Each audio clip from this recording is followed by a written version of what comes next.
हमारी यहाँ 5 पट्टियाँ हैं। करनाल में है, अम्बाला में है, पिंजौर में है, नारनौल में है और भिवानी भी है। तो कहीं 3000 फुट की पट्टी है, कहीं 4000 फुट की पट्टी है। तो ये हम एसेस कर रहे हैं कि कहाँ आरसीएस के तहत उड़ाने की पॉसिबिलिटी हो सकती है। हरियाणा के उड़ान मंत्री कमल गुप्ता ने नेवल स्थित डोमेस्टिक एयरपोर्ट की हवाई पट्टी का निरीक्षण किया और एयरपोर्ट पर ही अधिकारियों के साथ बैठक की। पिछले दिनों उन्होंने चंडीगढ़ और पिंजौर में भी ऐसे ही परियोजनाओं का निरीक्षण किया था। इस दौरान मंत्री कमल गुप्ता ने बताया कि उनकी सरकार का मुख्य उद्देश्य है हरियाणा को उड़ान क्षेत्र में आगे बढ़ाना। डोमेस्टिक एयरपोर्ट का निर्माण इस मार्ग में एक महत्वपूर्ण कदम है और क्षेत्र की आर्थिक वृद्धि में महत्वपूर्ण योगदान करेगा। कमल गुप्ता ने इस योजना के तहत अम्बाला और करनाल में एयरपोर्ट की हवाई पट्टी का जायजा लिया। मंत्री कमल गुप्ता ने पूर्व सीएम व करनाल से सांसद मनोहर लाल को कैबिनेट मंत्री बनने पर बधाई दी। करनाल सांसद को कैबिनेट में मंत्री पद मिलने को करनाल वासियों के लिए बड़ी सौगात भी बताया। जब से मैंने ये चार्ज संभाला है तब से हम एसेस कर रहे हैं। हमारी यहाँ 5 पट्टियाँ हैं। करनाल में है, अम्बाला में है, पिंजौर में है, नारनौल में है और भिवानी भी है।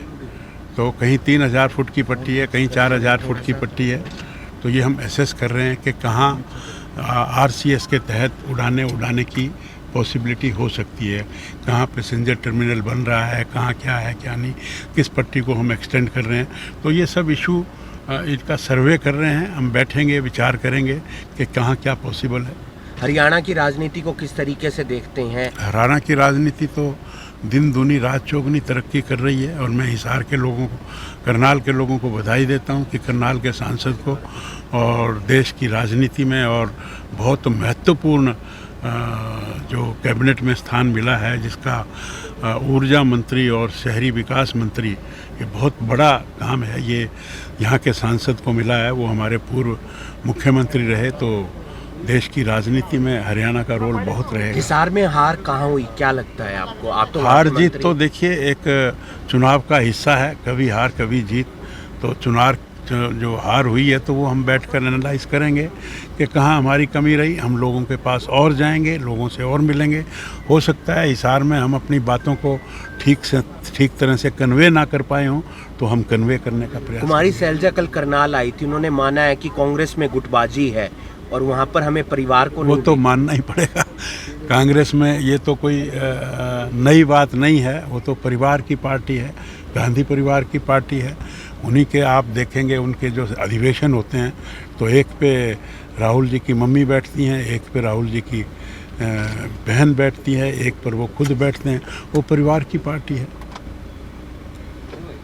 सर, किस तरह देखते हैं आगामी विधानसभा चुनाव है? हालांकि 5 सीटें लोकसभा की हारी है। जिस प्रकार से भारतवर्ष में मोदी जी की भारतीय जनता पार्टी की सरकार तीसरी दफ़ा बनी, उसी तरह से हरियाणा में भी तीसरी दफ़ा भारतीय जनता पार्टी की सरकार बनाने का प्रदेश में कांग्रेस करती रहे दावा, और उसके पास है ही क्या? केवल दावा करने के लिए और कुछ नहीं है उसके पास।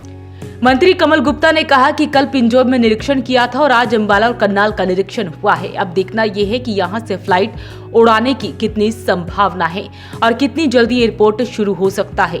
करनाल में घरेलू हवाई अड्डा निर्माण को लेकर कवायद साल 2008 से चल रही है। अक्टूबर 2012 में एयरपोर्ट अथॉरिटी ऑफ इंडिया ने यहां हवाई अड्डा बनाने की संभावनाएं तलाशी। पूर्व मुख्यमंत्री मनोहर लाल ने 8 नवंबर 2014 को नेवल हवाई पट्टी के विस्तार की घोषणा भी की थी। इससे पहले लोकसभा चुनाव के दौरान प्रधानमंत्री नरेंद्र मोदी ने करनाल में अपनी पहली जनसभा के दौरान सत्ता में आने पर हवाई अड्डे के निर्माण का ऐलान भी किया था, लेकिन 9 साल तक जमीन खरीद को लेकर कई अड़चनों के कारण परियोजना अटकी रही। बताया जा रहा है कि जमीन संबंधित अड़चनें दूर हो चुकी हैं। इस हवाई पट्टी को 3000 फुट से बढ़ाकर 5000 फुट किया जाना है।